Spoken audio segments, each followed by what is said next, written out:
Welcome to Foundations of Character. My name is Scott Wilkinson, and this is my channel. Now, this channel is devoted to helping you raise great kids. The ideas, concepts, and methods are based on my experience as a martial arts instructor and from being a dad. Now, if you want to know more about me, I'll put a link down in the description. My main mission for these videos is to provoke thought, get you to thinking about things a little different. I have 3 videos that I call pre-frame videos. This is my very first one. A pre-frame is a strategic communication technique that prepares the first person for a future conversation. The main idea of all these videos that I intend to make revolve around building character in children. So after the pre-frame videos, I'll be posting videos about character building. I am going to build an entire library of how to develop character in children. This video is about the 5 steps to raising great kids. So let's get into it. Parenting is the greatest, most impactful adventure on this planet. And the effect of great parenting can last for many generations. Let me tell you what I've learned as a parent of 3. They're all grown now. Just a few takeaways. Number 1 is being a parent made me a better person because I had to be a better example. I had to focus on fixing myself. Kids will follow what they see and not what you say. Number 2 is I'm pretty sure that my kids taught me more about life than I ever taught them. Their innocence and curiosity constantly humbled me. Number 3, I thought I knew what love was, but there are levels to love. Kids are the only thing that show a new level kind of love. Now, as a Christian, parenting gives you some understanding of how Christ loves each of us. Number 4, I learned that my role changes as they grow and mature. Like I started off as a teacher, then I took on the role of disciplinarian, then I took on the role of a guide, and then a mentor. But as my kids changed, I also had to adapt and change. Number 5, being a parent forces you to make a choice between selfish and selfless. Selfish is the inflation of your own importance, and selfless is the inflation of someone else's importance. Today, I'm going to walk you through 5 steps that you can take in order to design a plan for raising great kids. Now, step 1, define terms. You got to define concepts, roles, and priorities. Clarity rules when designing a plan. Being clear about what words mean and how those words apply, who is in what role, and what the real priorities are, eliminates confusion, and confusion leads to arguments and suffering. Here are a few words and concepts that need to be defined specifically for your family. Number 1 is family. What is it? What does your family do? What does your family stand for? How does your family operate? What's the ultimate goal of your family? How is your family going to function? The next thing you have to define is mom.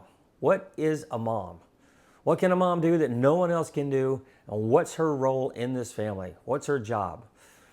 Number 3, dad. What is a dad? What can a dad do that no one else can do? What's his job in this family? What's his role? And the last thing that I'm going to take you through today is kids. What is a kid? What's a kid's role in the family? What's a kid's job? It's totally fine to attach roles to every member of your family. Roles are expectations of responsibility, and they provide clarity. And clarity helps to eliminate confusion, and confusion leads to problems. Setting clear priorities, which is deciding what is most important, helps with decision making and focus. For instance, if you could set up priorities based on the development of your child, like ages 0 to 6, the priorities would be developing communication skills, being potty trained, learning ABCs, learning how to count, maybe learning to read, some social skills, establishing confidence, teaching manners, reinforce good behaviors and hygiene like brushing your teeth and bathing.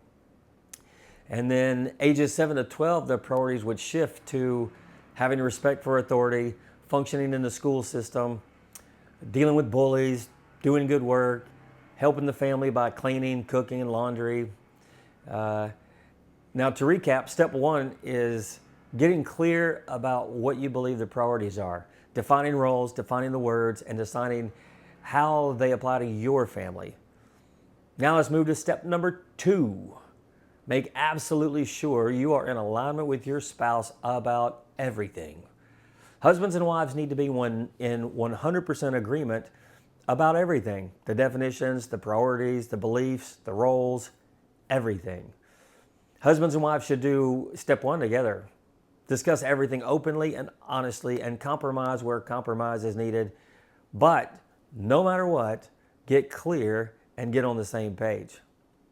Here's another thing to get clear on while aligning with your spouse. Who's going to be the squishy one and who's going to be the hard ass? The squishy one is defined as an intercessor, like a go-between that explains how to navigate the hard ass.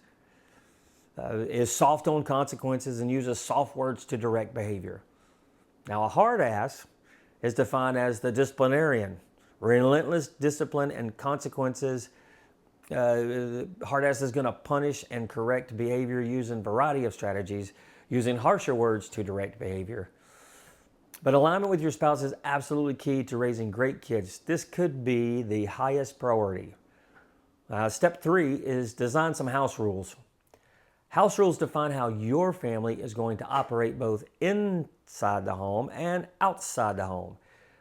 House rules come first. They supersede all other rules. I mean, kids are inundated with rules. House rules, school rules, daycare rules, church rules.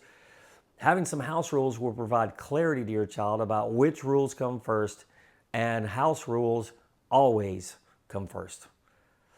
Here are a few examples of house rules. Number one, do good, get good. Do bad, get bad. Reward for the good and punish for the bad. Number two, nothing is free. Everybody earns what they get. Number three, family comes before friends, comes before schools, parties, toys, and screens of any kind. Number four, we don't punish for first offenses. We will explain, train, and educate first. Number five, we do not compare one child to another. We only care if you did better today than you did yesterday. Number six, some rules outside of this house are stupid, and we will not comply with them. Like the bullying rule at schools where I live, it states you can't fight back no matter what. Even if you're struck first, we will not comply with that rule. We will fight back and stand up and defend ourselves. Number seven, the priorities of this house are God first, family second, everything else third. That's just a few examples of house rules. You can make whatever rules you want. Just make sure your rules are designed with the family rules first and societal rules are second. Now, step number four is your consequence and reward system. The idea of consequence and reward is to create a distinction between the behavior that you want and the behavior that you don't want. It needs to incentivize good behavior and discourage bad behavior. Kids make choices off of an equation that looks like this. This plus this equals fun. Like jumping on the bed equals fun. Or baseball in the house equals fun. Parents need to install a new equation that looks like this.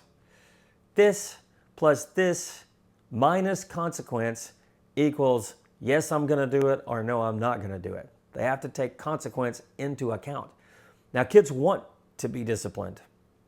They want to know boundaries. They want to know the rewards and the consequences. It helps them to make good choices. In the adult world, we call that informed consent, which means we have all the information required to make an informed or good choice. So, reward big for the behaviors that you want and consequence big the behaviors you don't want. If your consequences work, it will change behavior. If your reward works, it will change or reinforce good behavior. Now, step number five, you have to be relentlessly consistent. Never cave on what you said you would follow through with. It said that you would do. Follow through with all rules, all your rewards, and all the consequences. A lack of consistency produces a lack of clarity, and a lack of clarity produces confusion. And confusion produces arguments and suffering. And now my final thoughts. I've been teaching martial arts for 34 years, so I've gotten to interact with a lot of parents, tens of thousands of parents. There didn't seem to be much of a plan for parenting for a lot of them. Each one of the 5 steps is based on what I observed over the course of my career. Now, I'm not saying that parents struggle with all 5 of the steps. They may have had alignment with their spouse, but no agreed upon house rules. They may have been educated and knew what the words and definitions were, but they weren't aligned with their spouse. They may have had some house type rules, but no rewards for doing good and no real consequences for doing bad. The kids will try and find clarity when they are confused. All 5 of these steps are about providing clarity. If kids are clear on what is expected, most will rise to the occasion, normally. Then there are kids like me that are going to test the resolve and the boundaries of the people who claim to be in charge. That's all. That's all 5 of the steps. Now, this is a new channel. I'm new to all of this. You can help me by liking this video and leaving a comment. Let me know what you thought. Most of the videos on this channel will be about teaching character concepts to children. And I will see you in the next video. My name is Scott Wilkinson, and this is Foundations of Character.